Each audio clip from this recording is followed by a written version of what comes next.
All right, my friends, here we go. Kinesiology 230, Chapter 13, Resistance Exercise Techniques, presentation number 2, and this is specific to free weights. Yeah, banging and hanging, throwing some weights around. Heck yeah.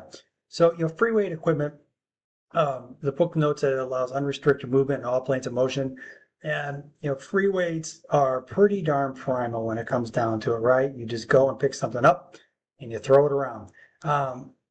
But here's the thing, whether it's a dumbbell or a barbell or a plate or a medicine ball or anything that can be categorized as free weights, the one constant in this equation is gravity.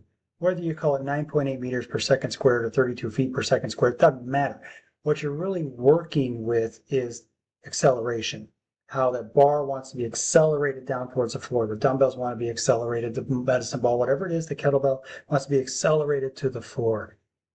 And so as a result, you know that you have to overcome that acceleration to be able to hoist that weight. Now, here's the deal. How we position ourselves relative to gravity, the perpendicular force to the face of the earth, determines how the resistance is felt. We know this from an incline bench versus a flat bench and some other exercises. We change our body position deliberately to try to target different specific areas on our body. And to that end, what you're really after is you're trying to find ways to incorporate variety into your workouts through using free weights in different positions and different exercises.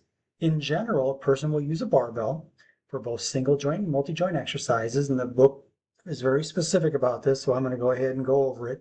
Olympic barbell is 7 feet long, and there's different variations. There's training bars, there's lighter bars, there's different variations of a typical Olympic bar, but it is normally 7 feet long and weighs 45 pounds or 22 kilos. The bar itself is 1 inch in diameter in this area and has a little knurling on it for different areas. And also the sleeves out here where you slide the weights on is, or are, because there are 2 of them, 2 inches in diameter. Now, a couple of things. Whether it's machines and you use handles or it's a bar, they're nice enough to put this knurling on to be able to grip and hold onto the bar for one. But the other thing is they make it symmetrical. So the knurling itself and also the ribbing that's in here, it's symmetrical on either side. So when you have a cut-in groove over here that's X amount of inches, depending upon the bar, some bars have a little different measurements on this. But where this mark is over here, it's going to be identical over here. That allows you as a user to be able to pick a landmark on you, perhaps it's your pinkies, your index finger, whatever it may be, and grip the bar in the same place on one side that you do on the other. And that's kind of an important point in terms of you have this long implement, 7 feet, and you have to hold on to it and balance it. So your person has to have basically the appropriate strength to be able to use the bar, and also the balance and coordination to be able to balance the bar. When we look at dumbbells, dumbbells are also used for single joint, multi-joint exercises, and they can be performed in any number of planes of movement, and they can be exercises that are as simple as a bicep curl. They can be as complex as a single arm dumbbell snatch, where you do an overhead movement. And I've seen Olympic weightlifting athletes who do dumbbell throws, where they hold onto the head of the dumbbell and swing between the legs and they throw it up over their head into a sand pit behind them. I mean, there's a couple of different things, but there's plenty of different things you can do with dumbbells, I should say it that way. Typically, they vary in size and shape. They'll be round, they'll be 12-sided, they might be 8-sided, just depends. They might be made out of neoprene or rubber that's encasing steel on the inside. They could be steel. Just depends on the actual manufacturer itself. So they vary in size and shape, range of 1 pound up to 100 pounds, and I've seen them as high as 200 pounds, to be quite honest. And with them, some of the advantages you have are in terms of the space requirements, and I disagree with the book on this. If you've ever seen a rack from 5 pounds up to 100 pounds, it takes up some square footage on the floor. So you got to understand that even though they're saying it's minimal space requirements, it takes up some space on the floor. So, and dumbbells usually cost a little bit more per pound than, say, like free weight barbells and just metal plates. What I like about this, they also go into some of the concepts of doing like unilateral exercises to work on imbalances, which is crucial for what we do and the people that we work with. And you'll often see that when people hold on to dumbbells, or sometimes they have a little bit of trouble with the smaller muscle groups and working on some instabilities between the smaller muscle groups and the larger muscle groups. All right, so kettlebells. Now, kettlebells, there's an offset center of mass where you're holding onto a handle and there's a weight underneath. and they can be used in place of dumbbells for some exercises. And when you look at like transitioning skills, like a kettlebell one arm snatch or even a dumbbell snatch, there's a timing component that happens when you use a kettlebell because of the hinging mechanism that you have because of the off-centered center of mass. And that requires a timing component to be able to clean and snap the weight correctly into place for the catch position, much like you would for a power clean or a snatch.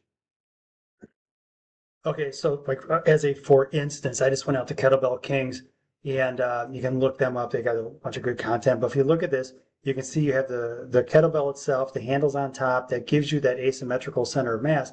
And when he hangs onto the handle, he's in a hinged position, and he's doing a single arm snatch, so he'll end up with the kettlebell over top. But notice what happens at the very top when the actual bulk of the kettlebell, the belly of it, the bell, if you will, swivels up and over around the hand.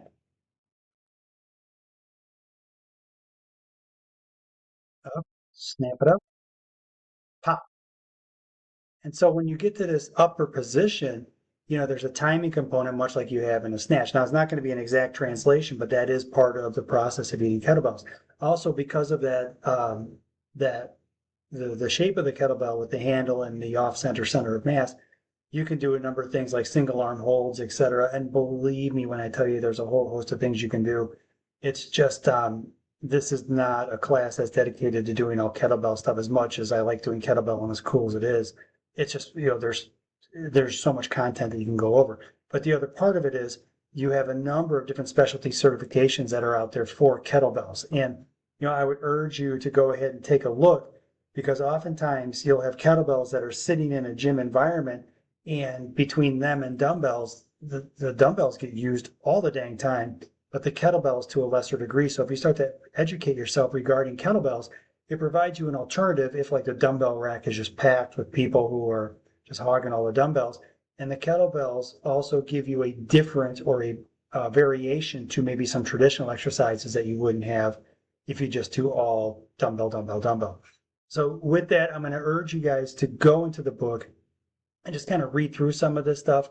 It's easy to really get fully exhaustive into all of it, but for what you're going to be facing regarding any kind of exam for this class, or quizzes, or even exam, if you take the NSCA CPT exam, you'll end up digging in just a little bit deeper on this stuff, because there is some crossover between kettlebells, medicine balls, dumbbells, as well as Olympic bar. And when you start talking about free weights in general, you can translate some skills back and forth across that continuum. All right, I'm moving on to the next presentation.